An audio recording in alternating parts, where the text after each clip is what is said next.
Hello, my name is still Kirioth because it is the same day as the day that we did that video earlier. That's a terrible sentence, and if you're not watching this video today, then that's not going to mean anything, so let's move on.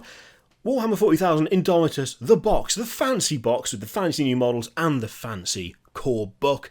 We have the price for it. It is going to be $199 US, which translates roughly to about 120 quid, which I have to say, I think is actually a decent price point. There was a moment there where I was a little bit concerned. I did start to think, alright, it's full of nothing but new sculpts. It's got the fancy special edition rulebook in it.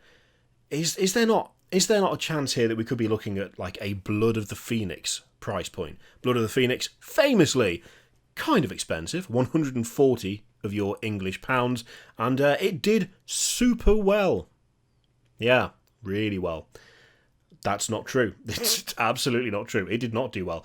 And there was a moment there where I was like, I guess 140 I could understand, but it's not going to be as appealing as if they can knock the price down a little bit.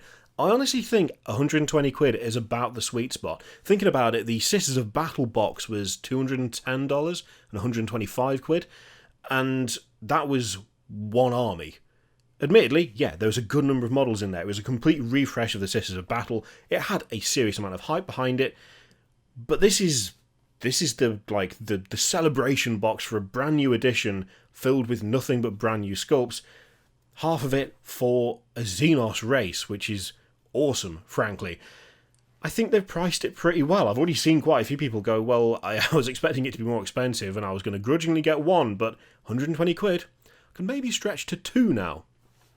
I mean, I can't stop you from getting two, but they are limited. I don't know how many there's going to be. I don't think anyone outside of Games Workshop knows how many specifically they're going to be.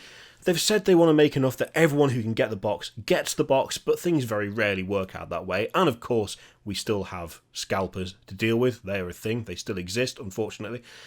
And yeah, it could turn out to be another of those very disappointing circumstances, but I'm really hoping that they've learned from past experience and have properly ramped this up so that there's no danger of people being horribly disappointed or having to resort to spending 250 quid for the damn thing, which I've already seen boxes on eBay going for that, despite the fact that you can't pre-order the actual box yet. The pre-order of an eBay seller who's going to buy the box and then send it to you is up before the actual pre-order. It's getting very silly, frankly, at this point.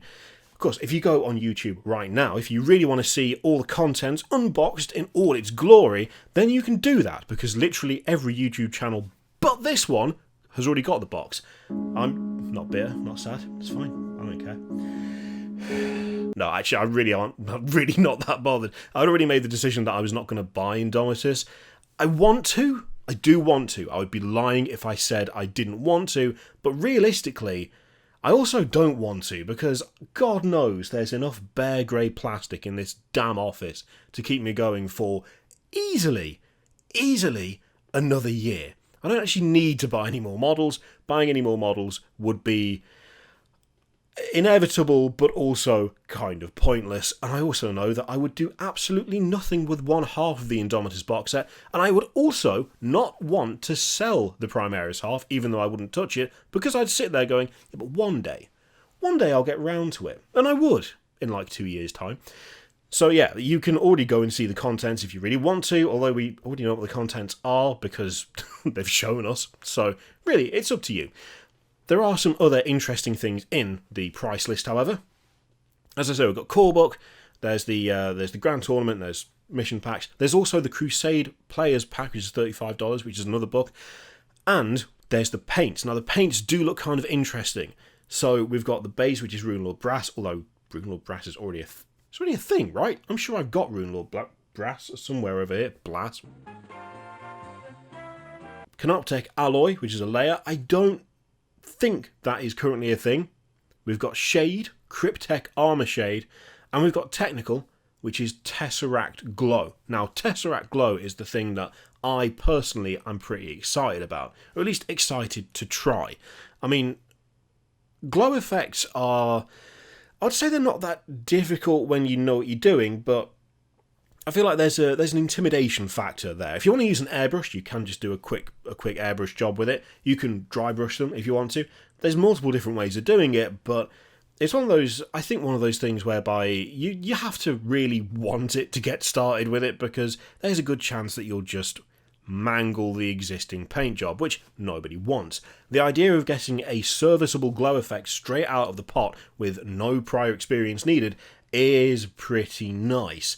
It will, of course, only be green, I'm assuming. Anyway, we may well end up with more kind of glows down the line if they work.